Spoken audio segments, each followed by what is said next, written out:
During night 2 of the first Democratic debate, Joe Biden got absolutely demolished by Kamala Harris. Because your city council made that decision. It was a local decision. So that's where the federal government must step in. That's why we have the Voting Rights Act and the Civil Rights Act. Soon after, he was interviewed by Chris Cuomo on CNN and asked about it. Were you prepared for them to come after you? I was prepared for them to come after me, but I wasn't prepared for the person coming at me the way she came out. She knew Bo, she knows me.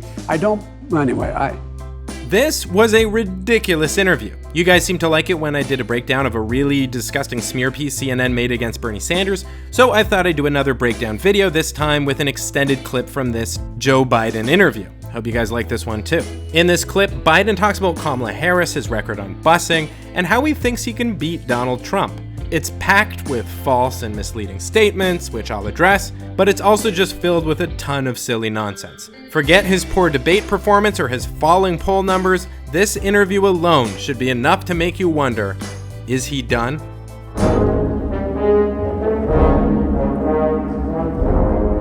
Did you see the questions about your past positions from the perspective of race being as relevant as they are? No, and I don't think they're relevant because they're taken out of context. No, they have not been taken out of context. More on that coming up. What I didn't see is people who know me. I mean, they know me well. It's not like it's somebody who just came out of the blue, didn't know anything. Yeah, that explains this look. And she was bused to school every day. And that little girl was me. Biden and his camp, I guess, were not expecting a fellow establishment Democrat to attack him so powerfully. I guess they were expecting Bernie to come after him aggressively, not Kamala, who rolls with the same groups and big money donors. It's unfortunate for Biden that he doesn't watch this channel because, just saying, I predicted it would be Kamala or Pete, not Bernie, who would be likely to make a move against Biden. But it's so easy to go back 30, 40, 50 years and take a context and take it completely out of context. Sure, yeah, you can do that, but I'm still waiting for Biden to explain how he was actually taken out of context. And I mean, you know, I get all this information about other people's past and what they've done and not done. And, you know, I'm just not going to go there. If we keep doing that, someone's past and what they've done or not done, that's called a record. Of course your past matters. If Biden hadn't been vice president or a senator before that, he probably would not be running for president right now. He certainly wouldn't be the front runner. Experience matters. As one of the oldest people in the race, Biden should be touting his record. He has more experience than most people in the race. He should be talking about his accomplishments and his record. Well, we should be debating what we do from here. For example, this whole thing about race and busing. For example? That's been the subtext of all of this. Well, you know, I think if you take a look, our positions aren't any different, as we're finding out. With Senator Harris, who said she sees it as a tool, not a must in all circumstances. Yeah, well, look at my record. Oh, we were talking about Kamala Harris? I had no idea. Okay, so Cuomo is letting Biden get away with a ridiculous obfuscation here. Harris's view about busing today is different from her views on busing in the 1970s. Just because his view in the 70s is similar to her views about now, does not mean that they have the same positions. A wise person once told me that context matters, and it's easy to take someone out of context. But it's so easy to go back 30, 40, 50 years and take a context and take it completely out of context. Good point, Joe. Context does matter. If you wanted to invite Belarus to join NATO today, it might be a good idea. If you proposed that in the 1970s, it would definitely be a poor decision. Since the country did not exist, the territory was part of the Soviet Union. In the 1970s, busing was needed to end segregation. True integration may not have been fully achieved, but clearly, circumstances are quite different now. But I don't think busing is about policy, Mr. Vice President. No, it's not. I think it was about principle. Ugh. Distinction without a difference. Policy indicates principles and principles inform policy. Cuomo here is performing what the philosopher Daniel Dennett calls a deepity, a phrase that sounds powerful and deep but is essentially meaningless or relies on fuzzy thinking to create a sense of profundity.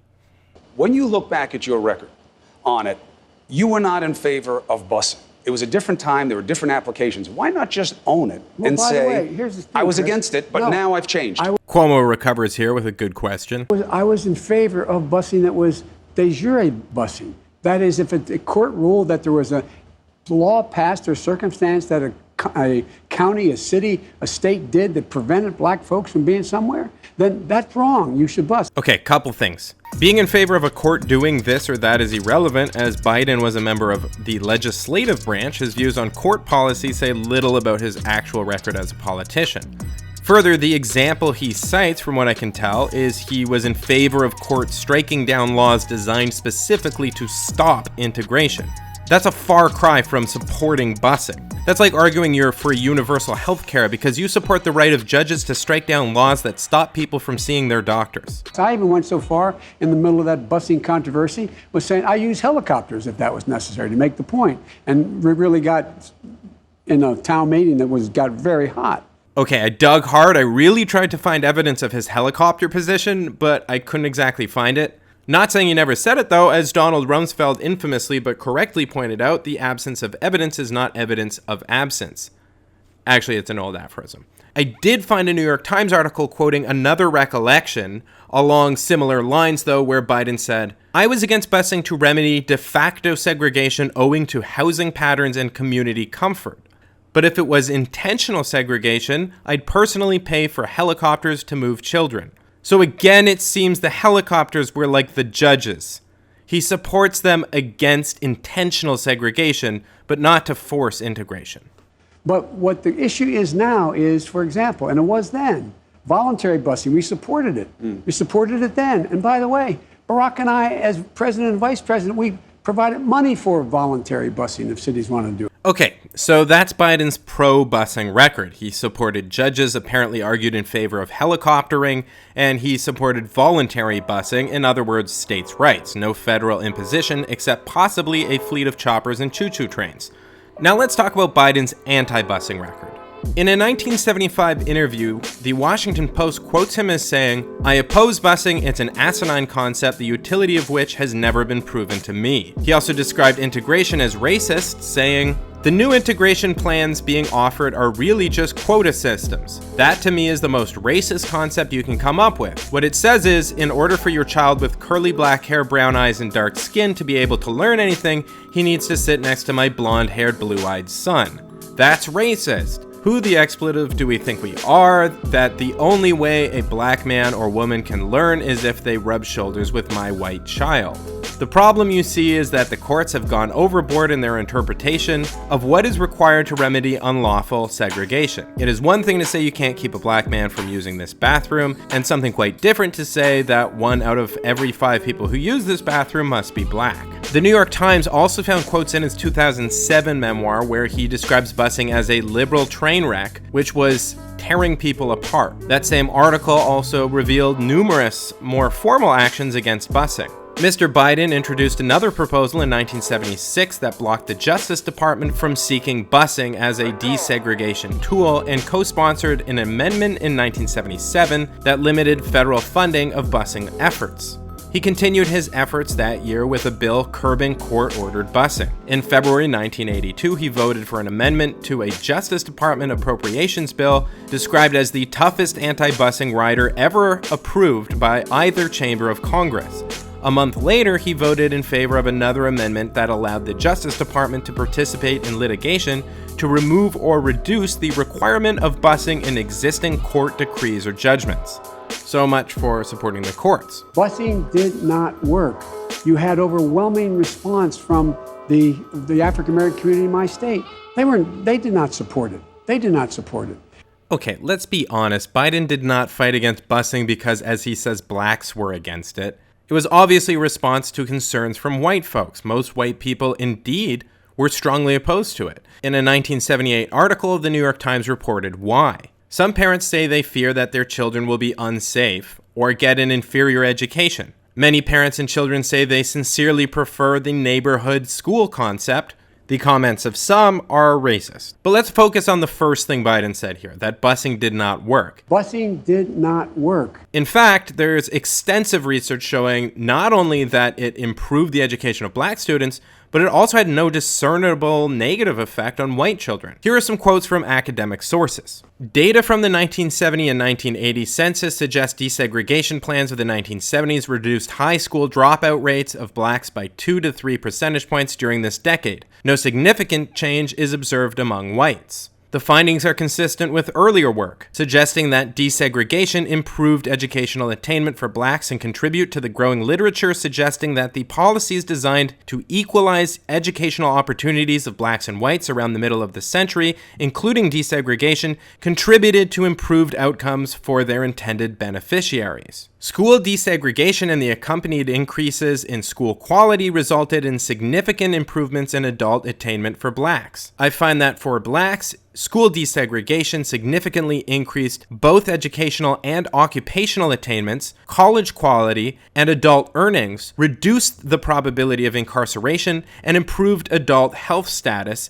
Desegregation had no effects on whites across each of these outcomes. Look, I'm sympathetic to the view that busing was an imperfect solution. There was definitely an inconvenience factor there for sure. A big part of what busing actually achieved was just to get more funding to cash-strapped black schools, which could have been achieved more directly. But to say that busing didn't work is to contradict a clear fact about history. Okay, Biden basically just repeats himself here and talks about some pretty tangential stuff, so let's just skip ahead. I fought for putting housing in low-income housing in suburbia. I talked about eliminating redlining. I talked about school districts should be consolidated in ways that made sense. So, in fact... Why didn't you fight it like this in the debate? Good question. In 30 seconds? Hey, come what on, happens man. most in a debate, Mr. Vice President? People blow their time cue. You're the only person I've ever seen on a debate stage say I'm out of time. Well, that's true. Let's watch that again. I've also argued very strongly that we, in fact, deal with the notion of denying people access to the ballot box. I agree that everybody, once they, in fact, they should... Anyway, my time's up. I'm sorry. You tell me whether he was really worried about being out of time or out of ideas. What I didn't want to do is get in that scrum. Do you think the American public looked at that debate? Take me out of it. You could take yourself out of it. I thought, boy, I really like the way that's being conducted. They're really showing themselves to do really well. Come on, man. Come on, man. Yes, Joe, people liked the debate, particularly exactly what you didn't like about the debate. The part where Kamala Harris ripped your face off. If the American people hated her being so aggressive, why have her poll numbers been skyrocketing? They're going to come after you. Sure, they're going to come after me. me. Were you prepared for them to come after you? I was prepared for them to come after me, but I wasn't prepared for the person coming at me the way she came out. She knew Bo. She knows me. This is hilarious. Again, Biden did not expect Harris to come after him when they're courting the same donors and voters. He apparently thought his standing in the club would protect him. He thought that because he's an establishment Washington insider, he didn't have to worry about other establishment Washington insiders. Wrong. But here's the deal. What I do know, and it's the good and the bad news, the American people think they know me, and they know me. Listen up, folks. Here's the deal. My best friend is Barack. You know me. Since that occurred, I had the most sought-after endorsement for the mayor of Atlanta, a black woman who's a great leader, Mayor Bottoms' endorsement. Okay, one endorsement. You're going to need to do better than that, Joe. I've had numerous members of the Black Caucus endorse me. Okay, still, a few political insiders isn't going to be enough, Joe. You need the American people to endorse you. Worried about the poll slippage with African Americans after the debate? No, not worried. I don't read polls, folks. I'm too relatable. These folks just came. I'm making the point to you. I don't see it. You don't see it? Maybe you should look. Maybe you should check out Real Clear Politics. Your poll numbers are dropping hard. The day of the debate, June 27th, you were polling at 32%. By July 6th, your RCP average had dropped to 26%. That's 6 points in 9 days. Your lead is by just 10.8 points now. At this rate, you'll lose your front-runner status in about 2 weeks. People know who I am. I don't believe there's anybody out there that believes that I have anything other than a keen and consistent interest in making sure every child has. These are all our children. Okay, what Joe is saying here is that he's not racist. He doesn't believe people will believe he's racist. But the thing is, that's not what this is about. It's not about whether Joe Biden is racist. Kamala Harris even opened that whole attack by saying she didn't think he was. But he doesn't need to be wrong about busing. The point isn't that he's prejudiced against black children, it's that he caved into popular pressure rather than fighting for the right thing. Here's the question. Did you rewatch the debate? No, I didn't. Why not? Well, I didn't have an opportunity to rewatch it. And besides, my measure is how people react. Then read the polls. Outside, getting on a train, getting on a plane, walking through an airport, walking in a parade, just going to the grocery store. This is an amazing list. I don't think I've ever seen walking in a parade and going to the grocery store put on exactly the same level before.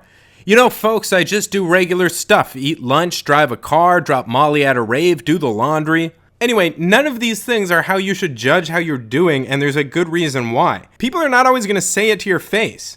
Like, even if I met Joe Biden, I actually think he's one of the worst possible Democratic nominees, but I wouldn't say that to his face. I'd say, nice to meet you, because I'm not a jerk.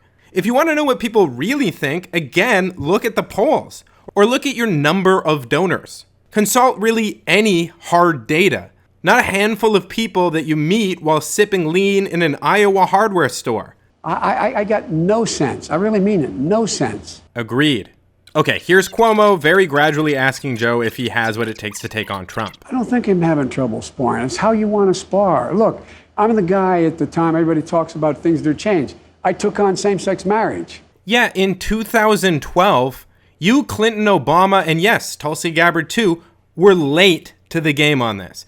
And by the way, when Joe came out for gay marriage, that was a gaffe because he accidentally preempted President Obama's announcement.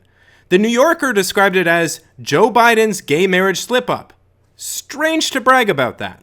I took on Putin in terms of in terms of what was going on in Ukraine. I don't see how Biden did, but if he wants to make that his record, fine. Since 2014, Russia has been taking Ukraine piece by piece. They occupied, then annexed Crimea. They are still occupying part of eastern Ukraine. In all, Russia currently occupies 7% of Ukraine, and there's no sign that they'll ever give it back. So if Biden did fight this, it appears he failed. I've taken on these leaders around the world. I'm the guy that's gone in and met them. I've taken on all these leaders. I'm... Yeesh, he sounds like Trump here. I have met the best leaders. I did it. So many leaders. At least they have leaders, folks. I took them on like a dog. This is ironic. I've never been accused of not being able to spar. I've been accused of being too aggressive. Yeah, I hear that, Joe. A lot of my detractors accuse me of being too good at making videos. And it really frustrates me. It's not true. My videos are not too good. But the game has changed. Well, and you think that what's happening with Harris is anything compared to what would happen with you in this president? No, but everybody knows who this guy is. Come on, man. Come on, man. Come on. How do you beat him? I beat him by just pointing out who I am and who he is and what we're for and what he's against. Okay. This guy is a divider in chief. This guy is acting with racist policies. This guy is moving to just foment hate. Okay, in context, I think that answer is fine, I guess, assuming he wasn't expecting it. But this is not a good explanation of how to beat Trump. Trump supporters already know that you think he's a bad guy. A lot of them know themselves that he's not a decent person. He won anyway. If you want to beat Trump, you can't just point out that he's a bad guy. You have to argue against his narrative. You have to explain that his great economy is actually bad for most people. You have to explain that immigrants didn't take people's jobs away, corporations did. You have to point out that Trump didn't drain the swamp, his administration is as swampy as it gets. Explain how his trade war with China is hurting farmers. Explain that when Trump puts up a tariff wall, the other country doesn't pay that tax, you do. Who cares that Trump is a bad guy? A lot of people will take a bad guy who does good things for the country. That's why they re-elected Bill Clinton. You have to point out that Trump is a failure and a fraud. Where's this wall he's supposed to have built? Who's actually going to pay for it? How about the Muslim ban? How about getting everyone better healthcare coverage than Obamacare? Promises made, promises broken. To split, that's the only way he can sustain himself. Nothing about him worries you? Oh, yeah, well, sure it worries me in the sense that I'm looking forward to this, man. Listen, man, that doesn't even make sense. I'm worried about ice cream in that I'm looking forward to eating it. Makes no sense. Also, Trump isn't ice cream. You shouldn't look forward to him. If Biden miraculously secures the nomination, mark my words, Trump will be merciless. I don't know if Trump would beat Biden or not, it's too early to tell, but if his race against Clinton is any guide, he'll be very tough. He's also, as I predicted, called Biden out on the Creepy Joe stuff. Do you think that he will somehow stop if you win the primary battle? No. Trump's keeping his powder relatively dry right now. If I were Trump, Joe Biden is exactly who I'd want to run against because he's already beat Clinton and Biden is just a softer version of the same thing. You walk behind me in a debate. Come here, man. Ooh, that's very scary. No, you think you know me too well. I mean, the idea that I'd be intimidated by Donald Trump. This is becoming Biden's main argument. Come on, man. You know me, man. Not good. He's the bully that I knew my whole life. He's the bully that I've always stood up to.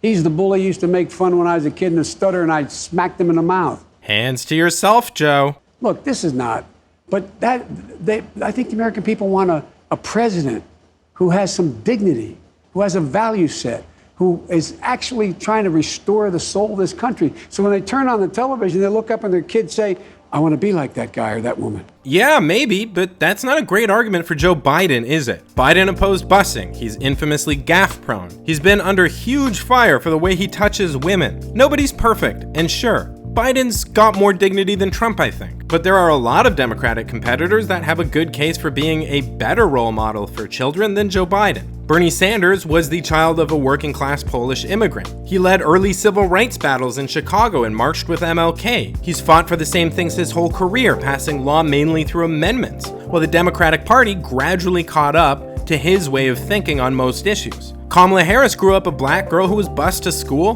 then became a successful lawyer and eventually a senator. If she were elected, she'd be the first female president. Elizabeth Warren was the child of a janitor and worked her way up to become a professor at serious universities like Harvard. Eventually, she became a senator and created the Consumer Financial Protection Bureau. She too would be the first female president. Pete Buttigieg would be the first gay president, then the first to jump from small-town mayor to the White House. He was a Rhodes Scholar and speaks a ton of languages. Look, a lot of people would be good role models. They have good stories and could potentially inspire positive attitudes in children. Biden might also have a good story to tell, one about overcoming incredible tragedy. But the point is that if he wants to win, he's got to do way more than say, come on, man, Trump is a bad guy, man. But if you're seriously considering Biden, when he lists his accomplishments as his gay marriage gaffe and the loss of 7% of Ukraine's territory, you've got to ask yourself, is he done?